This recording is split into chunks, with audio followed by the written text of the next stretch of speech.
What's up, movie crew? Welcome to a special Let's Rank.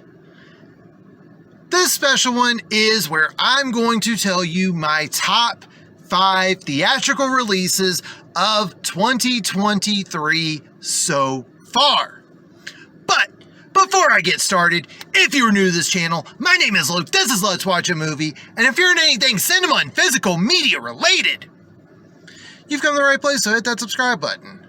Alright, so today, I'm going to tell you my top 5 movies I have seen in theaters from January to June.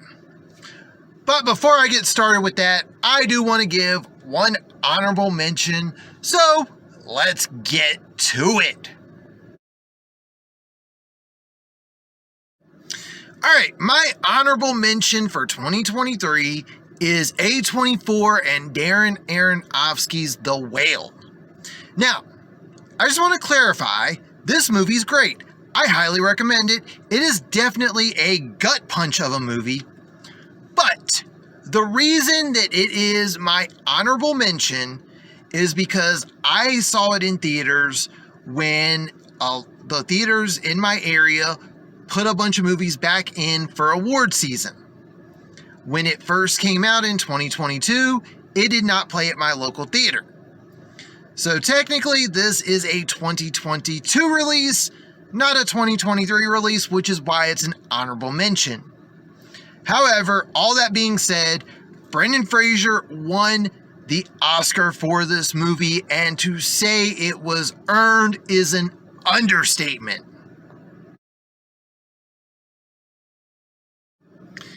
At number 5, we've got the Super Mario Brothers movie. Alright, as someone that used to play these games when I was younger, I am surprised that not only did we get a movie, because the one in the 90s is trash. There's no arguing that. It is trash. The fact that this one was loyal to the source material, brought in hella Easter eggs. Like, you have to be a serious Nintendo fan to get every single Easter egg in this movie. And it is a good animated movie. There is a reason this was the first movie to hit $1 billion in 2023. If you're an animation fan, if you're a video game fan, if you're a Nintendo person, if you've ever played a Super Mario Brothers movie and you have not seen this yet, I highly recommend it. I will go as far as to say this is probably the best video game movie ever made.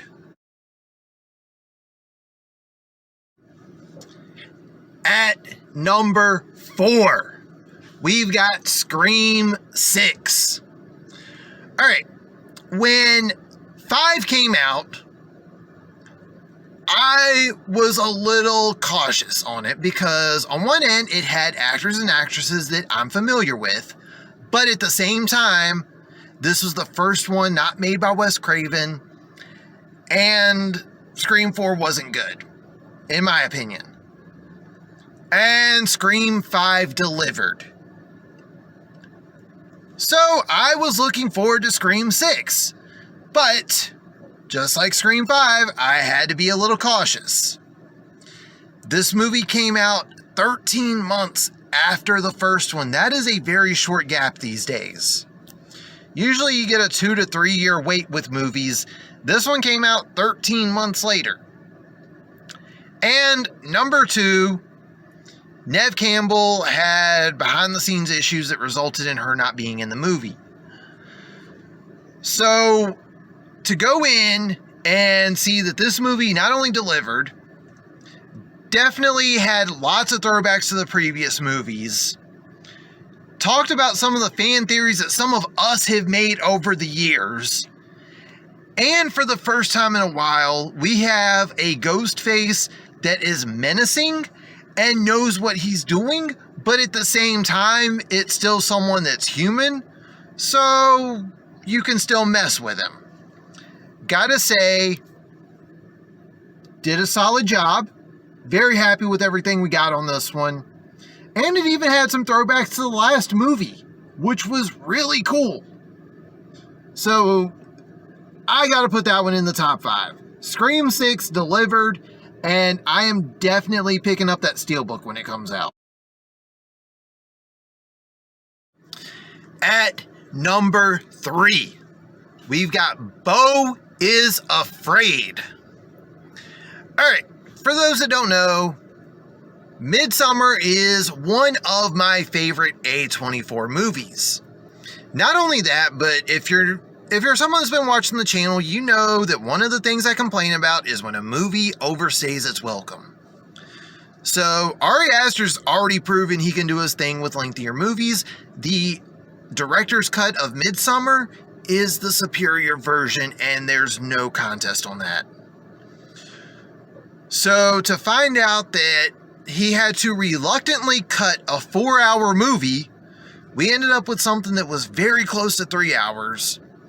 It was very different from what he's done before, so we see some growth with him as a director, but you still have those moments of anxiety and feeling stressed out watching what happens, like you would get when watching a horror film. So the fact that he was able to do that is impressive, and Joaquin Phoenix delivered. We also see him play different versions of his character over the years in this movie, and I thought he did a great job. The movie's a little confusing. You definitely need to watch it more than once. But overall, I love the movie. I am impatiently waiting for its physical release so I can sit down and watch it again. And also, I've got to say, for a movie that did underperform in theaters, I am glad I got to see it in it wasn't a crowded theater, but there was a fair amount of people in the theater for Beau is Afraid. So that was nice. So definitely, Beau is Afraid is my number 3. My runner-up goes to John Wick Chapter 4. Alright, this was one of my most anticipated movies of the year. So far, other than a few little nitpicks with Chapter 3, I have to say that the John Wick franchise has delivered every single time. Even with 3, I can still watch it beginning to end, no problems. So, unfortunately, there were reasons behind 4 getting pushed back, which I get, I understand. But between that, the 3-hour runtime, I was like, I don't know when I'm going to get to see this. And I got to see it as soon as I could, and it delivered. Keanu Reeves is still doing his thing. They introduced some great characters. They did great world building, but also still made sure to keep the focus on John Wick. And to anyone that has seen the ending to John Wick 4, my answer is yes. I think we are getting a John Wick Chapter 5. Anyone want me to give my thoughts on that one? I will definitely talk about it in a future video. But yes, John Wick Chapter 4 was great. One of my favorite movies of the year. This and my number 1 will probably be on my top 10 of the entire year. But number 1 is number 1 for a reason. And now, number 1. If you saw my most anticipated list of 2023, then this should come as no surprise to you because I made it my number 1. My favorite film of 2023 so far is Spider-Man Across the Spiderverse. This is the one movie where I did not have any doubts in seeing it. This is the one movie where I had high expectations going in, and somehow they exceeded my expectations.